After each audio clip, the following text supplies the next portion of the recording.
तो सबसे पहले तो मैं आपको मुबारकबाद दूंगा कि बहुत जल्द जो है ना पाकिस्तान अमेरिका की बराबरी करने जा रहा है। क्या बात है? अच्छा ये बात है। ओ भाई, मारो मुझे, मारो मुझे। आप इंडिया को अपना दुश्मन मुल्क मानते हैं? मैं बाहैसियत पाकिस्तानी अगर पूछें तो मैं नहीं समझता हूँ कि इंडिया को हम दुश्मन समझे। दुश्मनी उससे होती है जो आपके लेवल का हो। बस हवा निकल गई। और क्या बात कर दी आपने? इंडिया हमारे से बहुत मजबूत मुल्क है। कहते हैं लाहौरी चूरन बेचते हैं ये। इसको थोड़ा एलेबोरेट करें, कहना क्या चाहते मतलब कि करना कुछ नहीं है, बड़ी बड़ी फेंकने, कहते हैं लाहौरी चूरन बिक रहा है। हैं? ये इंडियन हमारे बारे में हाँ, कहते हैं हाँ। तो अब अगर कोई सच कहता है तो हमें इतराज नहीं है, ठीक ही तो कहते हैं। हेलो एवरीवन, तो सैम रिएक्शन अप चैनल में आप लोगों का स्वागत है। तो आज हम एक और धमाकेदार वीडियो लेके आए हैं। आप सभी को गणतंत्र दिवस की हार्दिक शुभकामनाएं। और इसी मौके पर इंडियन एयरफोर्स को लेकर जो पाकिस्तानी का रिएक्शन है भाई, वो देख लेते हैं। भाई इनके अद्भुत ज्ञान पे थोड़ा प्रकाश डाल लेते हैं। तो चलिए वीडियो में भाईजान देखते हैं। चलो सॉरी। इंडिया ने 76 रिपब्लिक डे मनाया और इंडियन फोर्स का जो एयर शो था उसके ऊपर जी हम बात करने जा रहे हैं। जिस तरह से स्ट्रेंथ की बात करें तो कहीं ना कहीं इंडियन एयर फोर्स ने जी चाइना को खुल्ला जवाब दिया है कि अगर चाइना और इंडिया के बीच जंग होती है तो चाइना इंडिया को कमजोर ना समझे। पाकिस्तान की आर्मी ने, पाकिस्तानियों ने भी ये शो देखा। चाइनीज को वैसे ही पता है कि कमजोर इंडिया है ही नहीं, इस वजह से अपने घुटने पहले टेक के रवाना हो गई। तो तुम पाकिस्तानियों सुधर जाओ भाई। पाकिस्तान पर अवाम की तरफ बढ़ते हैं और जानते हैं उनका जबरदस्त सा रिएक्शन। सबसे पहली बात यह है कि आपको सिर्फ जो है उनके एयरफोर्स रिपब्लिक डे पे नज़र आ रही ठीक है। है। इस टाइम हमें इंडिया जो है दुनिया की बड़ी इकॉनमी है, 5वीं बड़ी इकॉनमी है। इसके बाद कोई भी मुल्क जिसके इर्द गिर्द सारे दुश्मन हो, जैसे वो इंडिया पाकिस्तान को अपना दुश्मन समझता है और अब चाइना वो को नहीं, भी। अब वो नहीं समझता है क्योंकि अब हमारा वो लेवल नहीं रहा है। प्यारी समझ गई।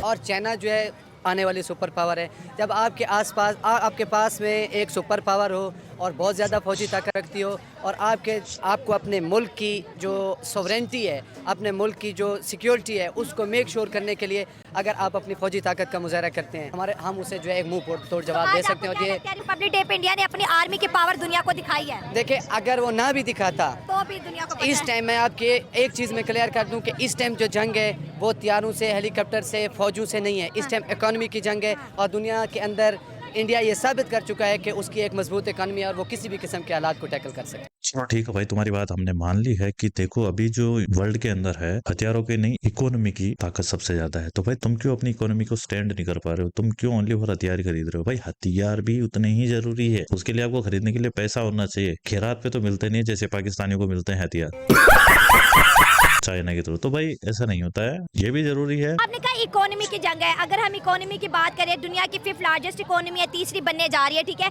और ये जो मुल्क है ये हमारा पड़ोसी है, ये वाघा बॉर्डर हमारे बिल्कुल आसपास है। इतनी बड़ी इकोनॉमी से हमने खुद को 2019 में एग्जिट कर लिया और कश्मीर के नाम पर हम कहते हैं भाई इंडिया और पाकिस्तान कभी एक पेज पे नहीं आ सकते क्योंकि हमें कश्मीर चाहिए। और वो कहते हैं ठीक है कश्मीर चाहिए तो फिर लेके दिखाओ हमसे। तो इस तरह हमने भूल जाओगे। 25 करोड़ आवाम को जिस तरह हम इकोनॉमिकली सफर कर रहे हैं, आपको क्या लगता है हमारा ये एग्रेशन अगर इंडिया को लेके ऐसे ही रहा, वो तो बड़ा मुल्क बन गया आप कह रहे हैं, तो नुकसान तो हमेशा छोटे को ही पहुंचता है ना फिर। सबसे पहली बात यह है कि हमें 1947 के बाद वो जो एलिया है, मेरे ख्याल में ये किसी ने ये कहा है कि पाकिस्तान जो है अलीगढ़ के लोंडू की शरारत थी। पाकिस्तान तो बन गया, फिर इंडिया का भाई रुकना पड़ेगा। आज़ाद हुए। इंडिया आजाद हुआ, पाकिस्तान बना। हाँ, हमें ये चाहिए इकानमी को हम इंडिया के साथ अपने अच्छे ताल्लुकात रखें क्योंकि इंडिया एक पावर बन चुका है, इसे तस्लीम करना होगा। कश्मीर के मामले के ऊपर भी हमें उन्हें निगोशिएशन करने चाहिए। इधर भपकियों से कुछ नहीं। कीदड़ वक्त की तो वो तुम दे ही जानते हो, वैसे भी पता है। लेकिन नेगोशिएशन किस चीज का हो, हिस्सा हमारा था, है और रहेगा। अब जो तुम लोगों ने पीओके पे जो कब्जा कर रखा है, उस साइड का कश्मीर है, वो लोग भी यही मांग कर रही है हमें भारत में मिलना है। भाई करेक्ट करो अपने आप को। तो मैं इधर जो है यहाँ के डीसी को कह दूं कि तू आ, मैं तुझे देख लेता हूँ, तो फिर वो देख ही लेगा ना। तो हम ऐसे ही गिदड़ भपकियाँ लगा रहे हैं। अगर निगोशिएशंस होती हैं, डेमोक्रेसी है, तो आप उनसे बात करें। तो सबसे पहले तो मैं आपको मुबारकबाद दूंगा कि बहुत जल्द जो है ना पाकिस्तान अमेरिका की बराबरी करने जा रहा है। क्या बात है? अच्छा ये बात है, देखते हैं। क्या बात कर रहे हो? मैं अब इसको एक्सप्लेन करता हूँ थोड़ा। आपने आइन की बात पूछी मुझसे। 47 के बाद 9 साल तक हमसे आइन ही नहीं बना। 1956 में आके पहला आइन आता है, मतलब तहलील हुआ 63 में आता है। उसके बाद जो है वो 1973 में आता है। हमारा आइन बना 1973 के अंदर, आज से 50 से 51 साल। उसके अंदर भी जो 20-22 साल हैं वो मार्शल लॉ के गुजरते हैं। अब पाकिस्तान अमेरिका के साथ कैसे मिलना चाहता है? पाकिस्तान अमेरिका का आइन बना आज से तकरीबन 250-300 साल पहले। अच्छा। उसके अंदर अब तक 27 तरमीम हुई हैं।